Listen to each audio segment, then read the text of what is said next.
Bonjour à tous et à toutes, bienvenue sur Chess.me. Je vais vous présenter la ronde numéro 5 du tournoi de Noisiel. C'est une ronde du matin, donc il y a deux rondes à venir. À ce stade, j'ai 1,5 sur 4, ce qui n'est pas forcément génial. Par exemple, une défaite dans cette partie pourrait me faire avoir 1,5 sur 5, ça commencerait à être lourd. Puisque j'insiste sur l'aspect psychologique, en fait, c'est pas du tout comme ça que je me présente les choses le matin de cette partie. Je me dis, j'ai deux parties à jouer. Mon objectif de la journée, c'est de faire un sur 2 pour faire une journée acceptable. Toujours la même idée, j'ai le classement le plus faible enfin j'ai un des classements les plus faibles. Faire 50%, c'est une réussite. Et voilà, donc je vois pas le tournoi dans son ensemble, trop compliqué. Je vois juste la journée, essayer de faire une bonne journée. Après quelques coups d'ouverture. Alors, un petit mot sur la préparation aussi, puisque c'est une ronde du matin, on a peut-être l'occasion de regarder les parties de l'adversaire le soir. Donc, comme j'avais indiqué dans mon bilan du tournoi précédent, je fais pas vraiment de préparation le soir. Le soir, je me détends, je vais me coucher, etc. Le matin, par contre, j'essaye d'arriver tôt sur le tournoi. Je regarde un petit peu ce que joue mon adversaire. Ça évite en plus, comme ça, d'avoir une préparation de 4 heures épuisante qui sert à rien. J'ai en fait quoi, une heure devant moi à tout casser. Et je regarde surtout quels sont ses premiers coups. Donc, est-ce qu'il joue E4, est-ce qu'il joue D4, et sur ces variantes, par rapport à ce que moi je joue, qu'est-ce qui va probablement arriver. Je cherche pas à créer un piège, à trouver quelque chose. J'essaye juste de me rassurer finalement par rapport à la partie qui va arriver en me disant ok, ça va être telle ouverture que je connais bien, ou il faut que je me méfie juste de ça, mais voilà. Donc de sorte que lorsque la partie commence, je suis rarement surpris, je sais où je vais, déjà ça c'est rassurant, et en même temps j'ai pas non plus, comme ça pourrait être le cas, investi du temps et de l'énergie dans quelque chose qui va pas se produire parce que l'adversaire a décidé de changer, quoi. Donc voilà. Maintenant après quelques coups d'ouverture, on arrive à cette position et je suis assez satisfait. J'ai les noirs, on a un équilibre au centre, c'est important. J'ai un retard de développement puisqu'il a deux pièces développées, moi une seule, et il a déjà rocké même, donc j'ai un gros retard de développement, il faut que j'essaye de rocker rapidement, mais dans cette position, je suis au trait, donc je peux déjà mettre une nouvelle pièce en jeu, et donc fort logiquement, c'est le fou de case noire qu'il va falloir mettre en jeu euh, pour, eh ben, tout simplement pour pouvoir rocker rapidement. Et il a une diagonale qui l'appelle, hein, des bras ouverts, c'est celle-ci, la diagonale G1 A7. Donc je joue fou C5, pardon, qui présente aussi l'intérêt de clouer le pion F2 et donc d'empêcher un F2, F4 assez rapide, puisque comme les blancs ont l'avantage de développement, ils doivent essayer d'ouvrir la position et de venir attaquer mon roi. Mais là, ça va un petit peu les ralentir. Mon adversaire, ah oui, alors je ne l'ai pas dit, je joue quand même un maître feed, 2188, donc clairement il a perdu des pions, des points, il doit avoir à peu près mon âge. Et en fait, c'est le père de la fille que j'ai rencontrée à la deuxième ronde, donc de cette future championne. Et bon, il doit perdre des points aussi parce qu'il consacre sans doute beaucoup plus de son temps à sa fille maintenant qu'à lui-même. Mais c'est amusant de jouer deux fois père et fille, et je me dis, dans le même tournoi, je me dis, est-ce que je vais leur prendre 2 points, est-ce que je vais leur prendre un point? Donc dans ma tête, j'ai déjà 50% quoi, en fait, hein, sur la famille. Reste à voir ce qui va se passer contre le père. Bon, puis j'ai les noirs. Euh, donc, ok, fou C5, et il répond roi H1. Donc il indique clairement sa volonté de pousser F2, F4. Donc là, le coup naturel qu'on pourrait jouer sans réfléchir, c'est roi G8, mais heureusement, je réfléchis un petit peu. Et je me rends compte d'une chose. Je me rends compte d'une chose, et je joue d'ailleurs le bon coup. Vous pouvez mettre sur pause, il y a un bon coup à jouer ici, hein, qui n'est pas immédiatement gagnant, mais qui prend un gros avantage. Euh, alors le coup, allons-y, c'est cavalier G4. Alors évidemment, donner le cavalier contre, enfin le cavalier et le fou contre la tour, c'est pas forcément un bon deal. Mais le truc, c'est qu'en fin de variante, il y a le fou qui est en l'air.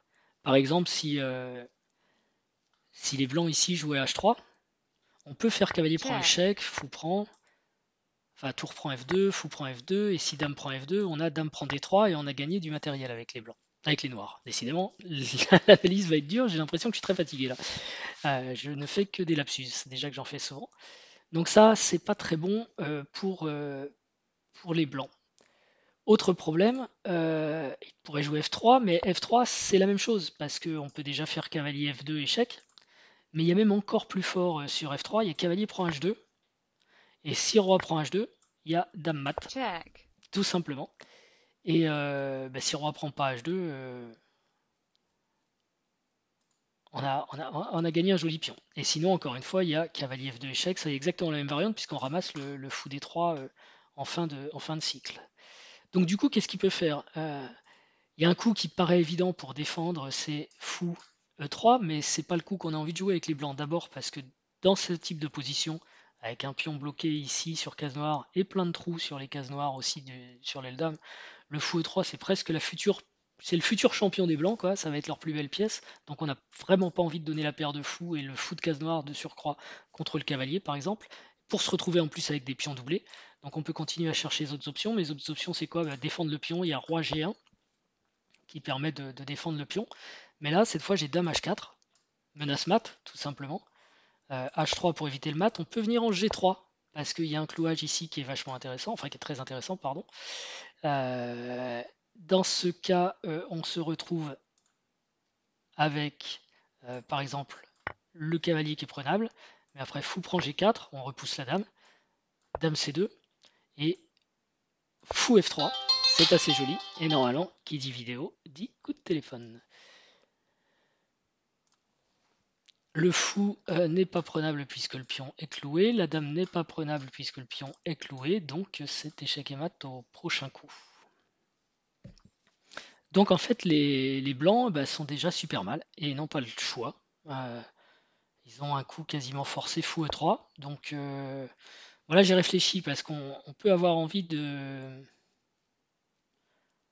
sacrifier, mais bon, ça marche pas trop, hein. Cavalier prend H2. Par contre, je peux mettre un coup intermédiaire, dame H4, ce que je fais, menace mat. Donc il y a quasiment que H3 encore une fois qui permet de ne pas se faire mater. Et cette fois je peux prendre cavalier prend E3, F prend E3. Et ici je me dis que je suis super bien. La partie est à peine commencée. Pour mon ouverture c'est un grand succès. J'ai la paire de fous. Les pions noirs, les pions blancs sont doublés et plutôt affaiblis. Qu'est-ce que j'ai d'autre? Le roi blanc est affaibli. Son petit roc est vraiment pas beau. Donc pour moi, c'est une partie sur laquelle je peux pas mieux démarrer, on va dire. Alors je m'enflamme pas en me disant je vais gagner, mais je me dis je suis quand même très très bien. Et là tout de suite, je regarde les sacrifices. Il faut savoir si fou prend H3 gagne. Donc vous pouvez toujours mettre sur pause et regarder si fou prend H3 gagne. Donc en fait, fou prend H3, il y a G prend H3, dame prend H3. Check. On est content, on a mis le roi à nu. Maintenant, il y a dame H2. Dame prend E3, donc on prend un troisième pion quand même pour la pièce. Par contre, ce qui me gênait, c'est que derrière, il y a dame Check. E5, échec. J'avais encore calculé fou E7, mais il y a des coups comme dame F5 qui viennent ici. Et bon, en fait, c'est quand même bon pour les blancs, parce qu'on peut prendre encore une pièce, dame Check. ici. Euh, et logiquement, c'est quand même bon pour les noirs, pardon. Les noirs doivent être gagnants ici. Mais dans le calcul, ça me semblait dangereux de laisser un tel contre-jeu. Donc j'avais pas tellement envie de le faire. Bon, je pense que j'avais raison. Parce que dans cette position, en fait, au lieu de dame prend E5 qui paraît être le meilleur coup pour les blancs ont tout simplement fou E2. D'abord, ils enlèvent leur fou. Et maintenant, ils menacent dame prend E5 échec qui est intéressant pour eux. Donc on peut jouer par exemple grand roc pour mettre le roi à l'abri. Cavalier C3 qui défend, sort les pièces.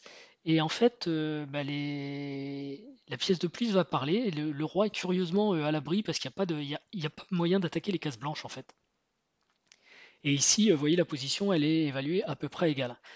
Donc, encore une fois, depuis la position de départ, qui est ici, je me dis, j'ai aucune raison de lancer des sacrifices pour me retrouver dans une position potentiellement égale ou perdante. Donc je décide de jouer la sécurité, et la sécurité c'est d'éviter notamment les dames prend E5 échec, les dames prend F7 échec en fin de variante, et donc je joue petit roc. La réponse à la question c'est donc fou prend H3 ne gagne pas, hein. Ça perd pas non plus, mais c'est pas... Ok, je joue la sécurité, évidemment ici c'est cavalier D2, il faut absolument sortir ce cavalier, tout autre coup doit être perdant, parce que là par contre je menaçais fou prend H3, et maintenant fou prend H3 va échouer sur des cavaliers F3, qui menacera la dame en intermédiaire. Donc la dame, je décide de la reculer et d'appuyer sur le point faible de la position blanche, le pion E3. Mon adversaire joue tour F, D1. Alors il aurait pu jouer l'autre tour, mais on en a parlé à la post-mortem. Il préférait garder la tour A1 pour tenter d'initier un quelconque contre-jeu sur l'aile dame. Pourquoi pas? On verra si la suite lui donne raison ou pas. Et ici, en fait, j'ai deux plans possibles. À ce moment-là, j'en ai vraiment conscience, hein. Les deux plans, c'est un plan très agressif à base de G5 qui menace G4. On ouvre le roi, mais attention, j'ouvre aussi le mien et ces tours sont déjà liés. C'est le premier plan. Et on essaye de gagner comme ça avec la dame, le fou et peut-être une tour en G8. J'ai un deuxième plan qui est le plan lent, on va dire, stratégique. Fou E6, tour D8, tour D7 et tour D8. On sort les pièces en fait, on double les tours sur la colonne D et on essaye de gagner avec ça, ce qui doit être bien aussi. Il y a une troisième idée qui serait de sortir la tour pour pouvoir sacrifier en H3 et avoir une tour déjà prête. Mais c'est pas facile de jouer F5 pour sortir la tour. À noter que le plan lent qui commencerait par tour D8 pourrait voir arriver tour D6 et tour G6, enfin ou tour H6, peu importe, mais tour D6 et des sacrifices à nouveau en H3 avec la tour qui rentrera en jeu. Donc voilà, j'ai plusieurs plans, sûrement pas celui-là par contre, et donc je commence par fou aussi, je choisis le plan lent, je choisis pas G5. J'ai conscience que c'est le bon coup en plus, hein. À ce moment-là, je me dis l'ordinateur va sûrement préférer G5, mais moi j'arrive pas à le faire bien marcher complètement, et ça m'embête de mettre mon roi à l'air. Alors que je me dis tour D8, tour D7, tour D8, la position des noirs va être belle. Mon adversaire joue à 3, donc clairement il cherche à avoir du contre-jeu avec B4 et peut-être C5. C'est pas forcément un problème tout de suite. Je pourrais jouer à 5 pour le ralentir un petit peu, ce que j'ai pas fait. Au lieu de ça, je joue tour A D8. Un coup que je regrette un peu aujourd'hui parce que à la limite tour F D8 était mieux. La tour D8 elle est bien ici pour contrecarrer la colonne A en cas d'ouverture. Excusez-moi. Tour à D8. Donc tour à D8 c'est aussi maintenant la possibilité de faire tour D6, fou prend H3 quand même. Attention. Et il le voit, il joue roi H2. Hop, pardon. Et ici, ici, je serais très intéressé par savoir ce qui se passe dans la tête du joueur d'échecs. Mon plan, c'est donc, je l'ai dit, hein, tour D7, tour D8, j'ai qu'à le jouer. Et en fait, je me dis, comme il va jouer B4, j'ai pas envie de lui donner le tempo, je vais d'abord repousser mon fou, qui est ici. Et ça peut être intéressant d'avoir le fou sur cette diagonale maintenant que le roi a joué en H2, parce que je vais peut-être avoir du F5, F4 et avoir une pièce en plus, le fou, contre son roc. Mais à la réflexion, je me dis que c'est quand même un peu long, et puis c'est pas forcément facile de jouer F5, F4 dans de super bonnes conditions, parce que quelque part, ça lui permettrait de se débarrasser d'une de ses faiblesses aussi. Et aujourd'hui, je pense que jouer tout simplement tour D7, cavalier F3, tour FD8, qui était mon plan d'origine, peut-être B4 ici, fou E7, le fou reste au contact de l'aile roi, fou C2 et C5, on est pas mal du tout avec les noirs et c'était le plan. On a une grosse colonne, même si elle est contestable. On a toujours une pression ici au cas où. Et puis, on va peut-être pouvoir jouer des coups comme fou G4, fou H4. Voilà, avoir un petit peu de jeu. Donc, puis là, tout de suite, on menace aussi ici. Donc, curieusement, je suis pas mon plan en fait, hein. Donc, je me dis, j'essaye de faire un petit peu plus fin et de déplacer mon fou avant. Ok. Il joue quand même B4. Et ici, je me rends compte, ça me fait peur un peu, que sur C5, il peut jouer cavalier C4 après, et ça me gêne beaucoup. Donc j'ai pas envie qu'il fasse ça. J'ai deux façons de l'empêcher, c'est C5 et B5. C5 est sûrement le meilleur, je joue B5, qui est un peu plus douteux, mais bon, allons-y. C5, fou C7. Et là, je me dis, ok, mon attaque prend du retard, il a pris de l'espace à l'aile dame, il va même essayer de rentrer sur la colonne A, mais pour l'instant, ça me fait pas tellement peur, parce que j'ai quelques petites idées. Et voilà, je vais pouvoir lancer mon attaque enfin sur l'aile droite. Donc il joue A4, et c'est là que je calcule que en fait, après apprend, le fait que sa tour rentre sur la colonne A, c'est pas très grave, d'après moi. Et je joue F5. Donc je décide d'ouvrir, comme j'ai mis ce fou ici, je me dis quand même, là je vais quand même avoir beaucoup de pièces vers son roi, ça peut être intéressant. Évidemment, il prend pas parce que sinon, s'il prend, ça peut être super embêtant pour lui, hein. Il y a un coup gagnant tout de suite pour les blancs, je sais pas si, pour les noirs, pardon, je sais pas si vous le voyez. C'est E5 Check. échec. Donc le roi est un petit peu obligé de s'en aller. Et on peut prendre ici, et il n'a pas le temps de récupérer la pièce puisque la dame est attaquée. Et le temps qu'il bouge la dame, évidemment, on va bouger la pièce, on aura gagné une pièce. Donc c'est ça aussi ma menace, hein. Mais pour ça, il faut qu'il prenne. Et rien ne l'oblige à prendre, bien sûr. Et d'ailleurs, il prend pas ici, il prend A prend B5. A prend B5. Alors, je pouvais jouer aussi. Bah non, je pouvais pas. Non, là, il faut quand même que je réagisse. A prend B5, ok. Et tour A6. Tour A6 qui attaque ce pion. Et attention, parce que il y a quand même quelque part un petit clouage du pion C avec le fou B5 qui prendra en B5. Donc, il faut faire attention à ne pas perdre de pion. Donc, je joue fou C8. Attaque, attaque la tour. Tour A7, attaque le fou. Fou B8, attaque la tour. Tour A8. Voilà. Et je m'étais dit ici, ça va bien parce que je vais peut-être avoir bientôt du F4 et peut-être des sacrifices en H3 avec une tour si. C'est quelque chose que je pourrais presque tenter tout de suite, mais ça marche pas bien. Par exemple, ça, et fou prend H3. Il y a tour prend D8. J'ai quand même fou G4 Check. intermédiaire. Roi G1. Fou prend E2, tour prend F8. Et en Check. fait, j'ai gagné la dame, mais j'ai perdu les deux tours. Roi prend F8. Tour prend E2. Donc vous voyez, j'ai ce genre de variante en tête, où finalement bah, l'évaluation elle reste à peu près égale, puisqu'il a ces trois pièces là contre madame. Pas facile du tout de gagner ça avec les noirs, puisque les pièces, si elles collaborent, elles vont, euh, elles vont pouvoir attaquer des faiblesses que je ne pourrais défendre qu'avec la dame et le roi, quoi. Donc voilà, j'ai quand même ça en tête et je me dis, là ça marche pas de façon optimale, mais ça va marcher quand même un jour. Et jamais j'arrive aussi à exploiter cette colonne avec ces deux pièces qui sont mal placées, où on aimerait tellement doubler les pièces lourdes, mais j'ai pas le temps, quoi. Bon, donc du coup, je me dis, on verra ça plus tard, et je joue fou B7 pour repousser sa tour. Et il joue tour 1. En fait, il aurait pu jouer ici tour prend B8, donner la qualité, tour prend B8, E prend F5, il récupère un pion pour la qualité. Et si j'essaye par exemple de recycler mon fou pour attaquer ça, et ben il joue E4, il défend, et en fait, bon ok, je vais mettre tour A8 pour prendre la colonne, mais sans fou de case noire, du coup là je suis pas forcément très bien.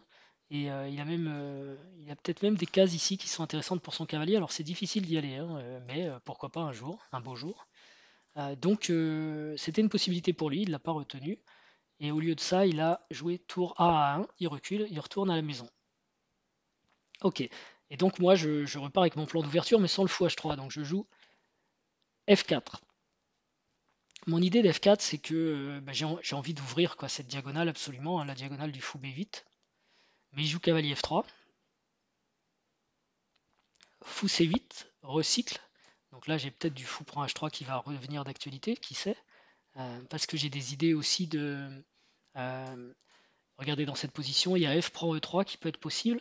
Et on peut avoir des trucs comme fou prend G3, H prend G3, tour prend F3, dame prend F3, tour prend euh, D3. La dame défend un peu tout ici, elle est un petit peu surchargée. Ça marche pas exactement tout de suite, mais voilà, c'est toujours dans l'air. Donc si vous voulez, je suis toujours à un temps de la bonne tactique, et j'ai bien conscience que j'ai du mal et j'ai peut-être laissé passer quelque chose. Alors il joue fou C2, donc ça enlève le fou de cette histoire de tactique, là où la dame serait surchargée à la défense du fou et du cavalier. Et en plus, ça amène du fou B3 échec. Et le fou trouve une belle diagonale ici pour s'exprimer, parce que pour l'instant, il sert pas à grand chose ce fou, c'était juste une cible pour moi. Donc déjà, c'est une amélioration de la situation des blancs. Euh, je joue fou E6 pour empêcher, pour garder cette diagonale, puis en plus j'ai la case C4 qui est pas mal maintenant, qui me tend les bras. Tour AD1, propose les échanges de tours, et ça c'est embêtant parce que j'étais bien sur ma colonne et maintenant j'y suis plus. Et ici je rate peut-être G5, qui était intéressant encore. D'ailleurs, il était intéressant à plusieurs moments. G5, menace G4, faut peut-être jouer, je sais pas, roi G1 pour éviter le clouage. Mettre 3 H8 pour essayer de venir ici. Et bon, je sais pas, c'est pas forcément très clair parce que difficile d'avancer. En fait, le plus gros de l'avantage est perdu ici. Et je pense que c'est le plan F5. qui est mauvais, qui apporte rien en fait. Et plus mon cafouillage à l'aile dame, et j'ai perdu le plus gros de mon avantage. Dans cette position, fou C4 aussi est un coup possible, mais ça amène des échanges après fou D3 par exemple. Il faut décider est-ce qu'on joue fou B3, est-ce qu'on échange, et je vois pas d'intérêt particulier à jouer ça. Je préfère que mon fou reste euh, avec un œil sur H3. Et donc, je décide d'essayer de forcer encore les choses un peu. Je joue Dame G6 avec l'idée Dame G3 échec et peut-être à nouveau du fou prend H3.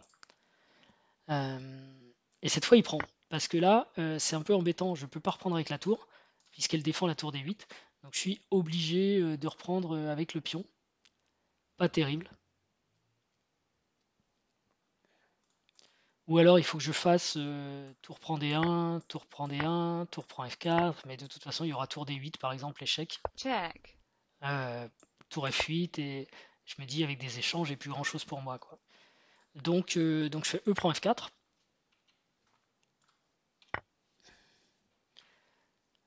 Et il joue tour D8.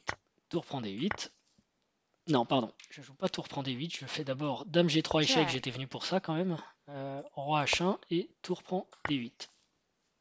Mais ok, là c'est clair, j'ai encore des fous qui sont pas mal braqués. C'est marrant parce que mon adversaire en fait défend quand même drôlement bien dans cette partie. Parce que globalement, visuellement, bah, il y a une colonne, c'est moi qui ai une tour sur la colonne. J'ai Dame, Pion et deux fous orientés vers un roi assez faible. Mais pour autant, j'ai pas grand-chose. Et regardez même l'évaluation de l'ordinateur, maintenant c'est les blancs qui devraient gagner.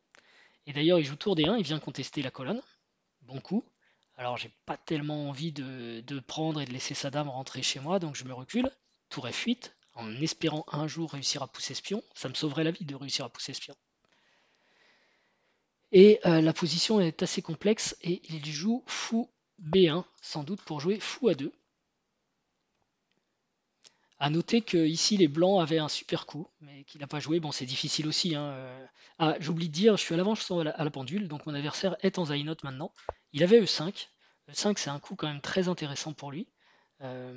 Parce que si je joue par exemple fou C4 pour attaquer la dame, il y a dame E4 qui menace quand même de prendre en H7.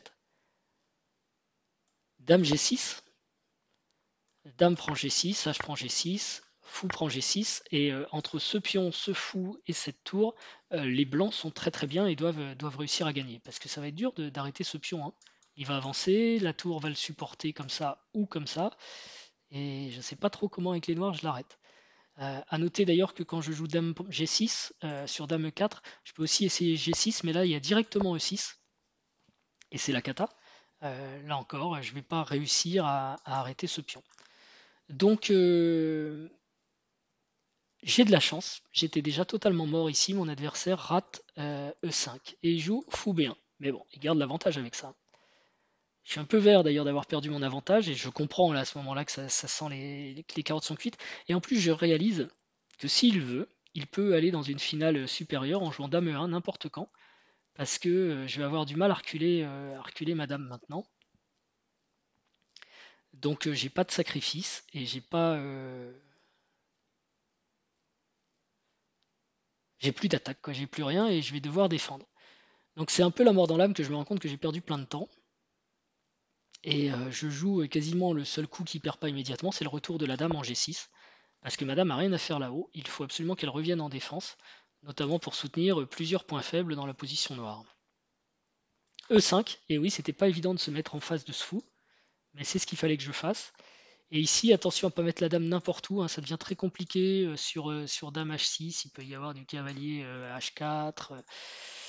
C'est très très compliqué. Je joue.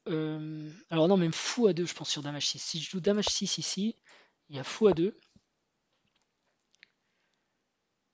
tour E8, dame C2, et tranquillement, les blancs sont en train de monter une espèce de grosse attaque. Par exemple, si fou prend, dame prend, Check. roi F8. Euh, c'est compliqué ici, hein. Il y a même la case D6 où il pourrait mettre sa tour et descendre avec des pions, deux pions. Mais tour E1 tout simplement pour appuyer ce pion. Et ça devient difficile de l'arrêter. Je peux peut-être venir là. Dame D2 commence à avoir des problèmes. Donc vous voyez, il y a plein de variantes qui vont bien euh, pour les blancs. Et puis aussi, il faut bien comprendre que sur Dame F7 par exemple, il y a cavalier G5, très embêtant, avec la fourchette, fou cavalier. Et plus que ça d'ailleurs, hein, si je joue ici, attendez, Dame G6, 5, voilà, c'est ici plutôt. Si je joue Dame F7, il y a cavalier G5, et on a beau essayer de se pousser, soit il prend en H7 avec échec, ce qui est rigolo, soit même il prend ici, et on peut perdre la dame, quoi. Donc c'est la cata. Tout va très très mal à ce moment-là. Alors je joue Dame E8, qui est la meilleure défense. Je suis assez content parce que ça fait longtemps que j'ai beaucoup de mal en défense, et là je défends plutôt bien. Et je suis d'autant plus content que c'était une partie que je gagnais vraiment au début et que j'ai laissé filer par un jeu un peu mou et inconsistant. Et là donc je suis en train de perdre, mais je trouve encore quand même des bonnes défenses. Cavalier G5 évidemment, donc menace de prendre en H7 avec échec, menace de prendre en E6 avec la dame qui saute derrière.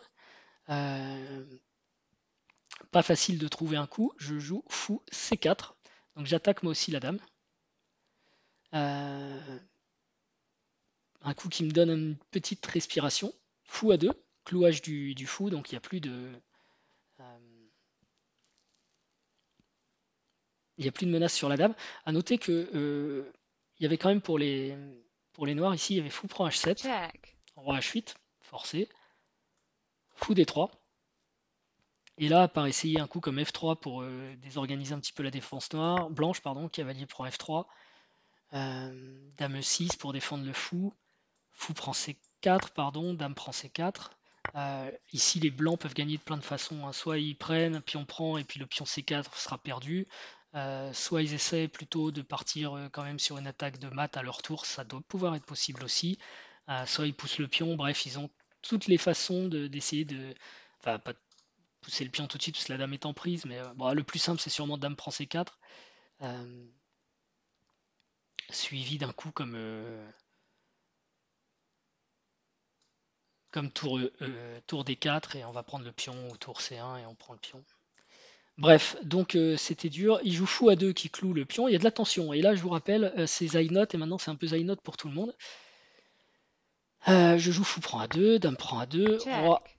H8. Ok, c'est quand même très tendu. Et E6, très bon coup de mon adversaire. Et à partir de là, c'est un petit peu. Les carottes sont totalement cuites. Alors ce qu'il y a, c'est qu'il a donc, comme je disais, très peu de temps. Il est sur l'incrément, 30 secondes. Et ses menaces sont multiples. L'avantage, enfin je crois, c'est qu'il va jouer cavalier F7 échec. Et je me rends compte que si je mets par exemple Madame en E7, pour essayer de me réorganiser, hein, et de jouer tour D8, qui pourrait encore peut-être, enfin dans tour D8, ça va même pas me sauver, tour E8 peut-être, euh, ouais, ça ce serait pas mal d'avoir Dame E7, tour E8. Et je me rends compte donc si je joue Dame E7, il y a de fortes chances qu'il fasse cavalier F7 échec, roi G8, et tour D7, qui est quand même un coup formidable pour attaquer la dame. Et ça, je me rends compte que j'ai peut-être une petite chance, que j'ai une idée en fait. Et je me dis, il faut que je la joue vite finalement, parce que comme il est en Zaynot, si je réfléchis trop longtemps, il va se douter de quelque chose. Donc je joue Dame E7, qui présente un risque assurément. S'ensuit cavalier F7 échec. Check. Ok. Roi G8. Alors en plus Dame E7, c'était utile pour arrêter le pion E, hein, parce que sinon, avec cette découverte là, je pouvais vraiment tomber dans des schémas de maths. Et donc il joue tour D7 avec la conviction en gros qu'il joue le coup gagnant. Et immédiatement je réponds Dame H4. Ça c'était ma petite surprise. Et Dame H4, eh bien c'est rigolo. Ces 30 secondes commencent à descendre. Tac, tic, tac, tic, tac. Je suis en train de lui dire, là je fais échec. Roi H2. Dame G3 échec. Et en fait c'est un perpétuel. Partie nulle. Donc je sauve la partie avec ça. À moins qu'il trouve un moyen pour le contrecarrer. Donc il peut calculer quelque chose comme tour D1, protéger cette case, mais alors j'ai F3 maintenant. Et encore, il va prendre, je vais faire dame prend échec, c'est pas clair du tout. Est-ce que je le mate avec le fou? Parce qu'il y a le fou qui est là, n'oubliez pas, avec le fou et la dame. Est-ce que j'arrive à prendre la tour sur un échec quelque part? C'est compliqué à calculer ça, hein, quand vous avez 30 secondes. Et d'ailleurs, depuis que je parle, et ben voilà, les 30 secondes viennent de passer. Donc il commence par cavalier H6, qu'il a dû Check. calculer aussi. Cavalier H6 échec, alors soit je me pousse tranquillement pour répéter la position, soit je prends. Alors vous pouvez mettre sur pause, est-ce que ça vaut le coup de prendre? Parce que là il y a quand même une pièce qui est donnée, hein, et le monsieur est en Zainot, il faut regarder s'il ne s'est pas trompé. Le truc, c'est que si je fais dame prend H6, en fait, les blancs peuvent jouer E7 check, échec, parce qu'il y a la découverte de la dame, très gênant. Et là, bah, on va faire la suite simple, c'est roi H8, mat, voilà, avec une dame check, par exemple. Donc ça, c'est pas possible, hein, le cavalier n'est pas prenable, surtout pas le prendre. Donc du coup, j'ai qu'un seul coup, c'est roi H8, ok. Et on revient ici, cavalier F7, ce qui lui a permis de gagner check, peut-être une... Alors pas une petite minute, mais il gagne 30 secondes sur ce coup-là, parce que le cavalier H6, il avait réfléchi pour le faire. Je reviens roi G8 très vite, évidemment, pour qu'il se remette à calculer sur 5 minutes maintenant, un peu plus. Et bah, apparemment, il n'arrive pas à déterminer si un coup comme tour D1 euh, est suffisant pour ne pas perdre, sauve la partie en fait, parce que soit on reste comme ça et c'est nul, soit il joue tour D1 et moi je joue F3 et on ne sait pas qui gagne. Donc il joue cavalier check, H6 à nouveau, roi H8 et il rejoue cavalier F7 check, en me proposant nul. J'accepte, hein, évidemment, moi je peux pas espérer plus que la nulle dans cette position. De toute façon, c'est pas moi qui décide, c'est ses coups. Euh,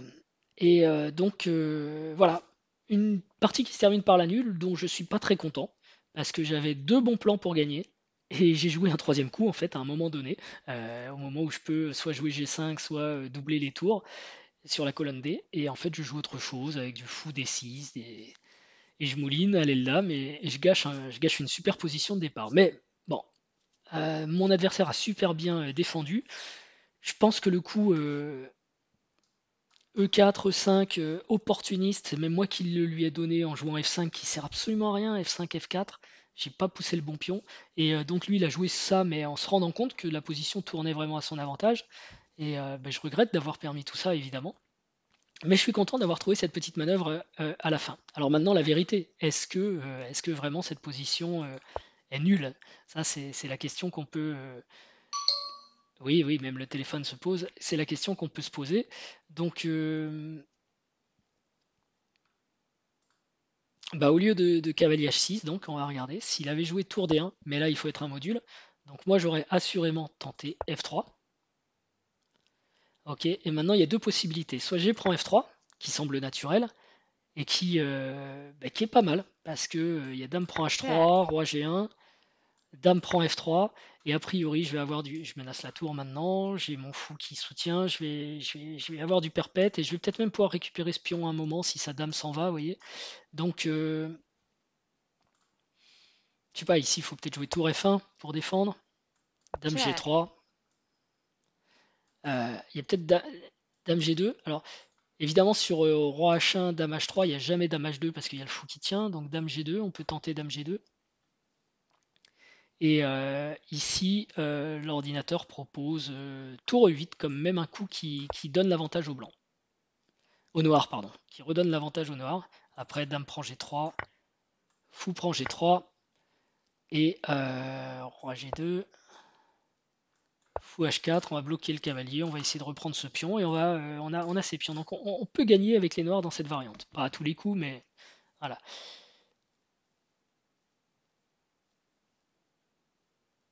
Donc est-ce que F3 est gagnant? Non, pas forcément, parce qu'il y a un super coup, mais là il faut être peut-être un ordinateur pour le voir. C'est revenir à la défense du roc avec cavalier G5. Mettre le cavalier en prise ici euh, et défendre la case H3. Ça, c'est un super coup parce que si dame prend G5 par exemple, il y a E7 check, échec. Et à nouveau, on repart dans le truc échec et mat. check, Bien vu. Donc en fait, le cavalier n'est pas prenable. C'est ça qu'il faut voir, mais c'est pas facile. Et si on prend avec check, échec ici, alors dame prend G2, défend à nouveau le cavalier. Le pion est toujours passé. Et il n'y a plus de menace de mat ou de perpète. Donc les blancs conservent leur avantage gagnant. Mais il fallait voir ça en Zaynot. Le cavalier G5, c'était pas forcément très facile. Est-ce que c'était une belle arnaque? Ouais. Alors quand même, il y a un autre endroit que je veux montrer, sur tour D7, qui est un peu une erreur, parce que ça me donne dame H4, qui est cette ressource malgré tout. Mais c'est pas facile de pas faire cette erreur avec les blancs. Il y avait un super coup selon l'ordi, c'est cavalier D8. Faut le voir, quand même. Pourquoi cavalier D8? On met le cavalier en prise, enfin ça paraît totalement absurde, mais évidemment, tour prend, check, dame prend, check, échec. Et à nouveau, on va gagner simplement avec check, les blancs. Donc cavalier D8, eh bien le cavalier n'est pas prenable. En fait, c'est un peu toute l'histoire de la fin. C'est ce cavalier des blancs qui peut sauter à peu près partout sans jamais être pris. Il peut sauter en D8, en G5, en H6 et jamais on peut le prendre. Donc si on le prend pas, bah, je sais pas trop ce qu'on joue moi en fait, hein. Si on le prend pas, on va mourir aussi parce qu'il menace de prendre ici. Donc pas grand chose à proposer. Peut-être F3 justement, mais F3 va se heurter à cavalier prend C6. Alors, on peut toujours prendre une fois, check, on reprend. Et derrière, dame G5, check, roi H1, et voilà, il y a plus d'échecs. Il y a ici E6, E7 qui menace, et c'est gagnant pour les blancs. Donc une partie, on va dire, mi-figue, mi-raisin. On peut la regarder rapidement, elle est quand même intéressante. Voilà, dans cette position, donc une ouverture qui s'est plutôt bien passée. On n'a pas de problème avec les noirs, le fou sort. Une erreur cavalier H1 qui permet ce coup très fort cavalier G4. Menace mat, ramasse la paire de fous et double les pions. La sécurité avant d'attaquer. Et ici, bah, G5 ou tour D8 sont très forts. Enfin non, dame H6 aussi, oui ça va, j'attaque le pion. Et maintenant là je pouvais jouer G5, je choisis de doubler les tours sur la colonne D, ça va. G5 est toujours possible du reste. A5 ici serait un coup précis. Je joue tour D8 qui est pas terrible. Et j'oublie que j'ai joué tour D8 pour doubler les tours, tout simplement. Et je pars sur autre chose, donc un coup pas terrible. Les blancs en profitent pour prendre de l'espace à l'aile dame. Et je joue F5 qui va ouvrir, qui ne peut en fait que soulager les blancs au centre et donner des cases, quoi. Donner notamment cette diagonale. On va voir, normalement je me retrouve perdant à cause de cette diagonale, à cause de F7, F5, quoi, tout simplement. Ok, attention à l'attaque du pion C6 et du pion B5. On repousse la tour et on pousse F4. Mais G5 est encore possible ici, ça paraît tellement évident. Miraculeusement, les blancs arrivent à... J'ai perdu tellement de temps à égaliser complètement sur la colonne D. Et même à prendre le pion F check, dans de bonnes conditions pour eux. J'ai plus d'attaque, j'ai plus de colonne. Je suis obligé de reculer. Et là, ce pion E, le cavalier, le fou, la dame, tout collabore super bien la tour côté blanc pour gagner. Tous les coups sont assez faciles. check, check, Donc dame E7 tend un petit piège dans lequel tombe mon adversaire. Et dame H4, bah, il faut voir cavalier G5, qui est un coup check, magnifique. Enfin, cavalier G5, ouais. Et il ne le voit check, pas check, check, en Zaynot, ce qui donne une partie nulle dont je suis très très moyennement fier. Je pense que le résultat aurait été mieux. La partie du matin est finie. Je me dis, j'ai pas envie non plus de déprimer. Je me dis que j'ai quand même fait nul contre un maître feed, contre un joueur qui est presque à 2002, que j'ai bien failli l'avoir quand même et que j'ai raté. Et que bon, je suis pas passé loin non plus de la défaite. Donc finalement, le demi-point me fait assez plaisir en termes de sauvetage. Voilà. Et il reste une partie à jouer l'après-midi, ce sera la ronde 6. En attendant, je peux remplir mon petit tableau. Donc voilà, la ronde 5 avec les noirs. Pour l'ouverture, donc j'ai plus le coup exact. Voilà, après vérification, donc je suis sorti, on va dire, de mon répertoire au 9e coup dans une bonne situation. Donc ça c'est bien. Mon adversaire, lui, il était déjà en réflexion depuis un petit moment. Disons que apparemment il fonctionne pas avec du par cœur, mais il cherchait plus des idées, ce qui est pas mal non plus. Mais j'ai pris l'avantage dans l'ouverture, c'est indéniable. Dans le milieu de jeu, j'ai été faible, c'est clair. J'ai très mal joué le milieu de jeu. Euh, Tout simplement parce que j'étais inconsistant. Deux bons plans, j'en joue aucun. J'ai une position avantageuse et je joue très mal l'attaque. Et j'aime bien quand même trouver un point positif, c'est bah, je trouve une bonne ressource de nul, quoi. Qui ne l'est pas réellement, elle supporte pas le test de l'ordinateur, mais en pratique, en Zynote, elle marche. Donc ça, c'est bien. Et puis, voilà, j'ai pas grand-chose. Alors si, j'ai ajouté une colonne. C'est vous qui me l'avez suggéré d'ailleurs, et je vous en remercie. C'est assez bon. C'est l'énergie, l'état de volonté et de forme dans lequel je suis avant la partie. C'est vrai que ça a forcément un impact. Et en plus, vous me l'avez, je crois, suggéré sur la partie numéro 3 deuxième partie de journée où je vais sur une nulle assez rapide et je rate des petites choses. Et c'est vrai que l'énergie était plutôt faible parce que j'avais laissé beaucoup d'influx dans la partie du matin et qui avait été assez longue et excitante en plus en termes de jeu, quoi. Donc je me dis que c'est un bon indicateur et je vous remercie parce que c'est quelque chose que je pourrais du coup surveiller dans les parties si je suis fatigué, si je suis pas fatigué. Là, au matin de cette partie, j'étais plutôt en forme. Ça allait, pas de problème, j'étais motivé et le début a bien commencé. Je pense simplement que je me suis emmêlé les pinceaux, quoi, et ça peut arriver aussi, mais va pas falloir que ça m'arrive trop en fait, parce que ça m'est arrivé sur la troisième partie, ça m'est arrivé sur la quatrième partie, donc ça fait presque trois parties de suite que je joue mal, je calcule mal, j'oublie des choses, et l'énergie n'est pas le seul responsable. Donc c'est un peu curieux parce que sur le coup, je fais quand même 1 sur 3 face à une moyenne au-dessus de 2002. Mais justement, j'aurais pu faire plus. Parce que là, j'avais peut-être un point au lieu d'un demi-point. Et sur cette dernière partie, j'avais clairement un point. Donc à mon avis, j'avais au moins 1,5 sur 3 ou 2 sur 3. Et au final, je repars qu'avec 1 sur 3. Et là, c'est une alerte. L'après-midi. Et pour la sixième ronde, je vais jouer logiquement les blancs contre un joueur à 2181 que j'ai déjà rencontré l'année précédente à Noisiel et qui m'avait explosé en 26 coups, une miniature, donc, mais avec les couleurs opposées. Donc, à voir ce qui va se passer dans cette partie, ce sera la prochaine ronde. Sur ce, je vous dis à très bientôt, merci et portez-vous bien, ciao.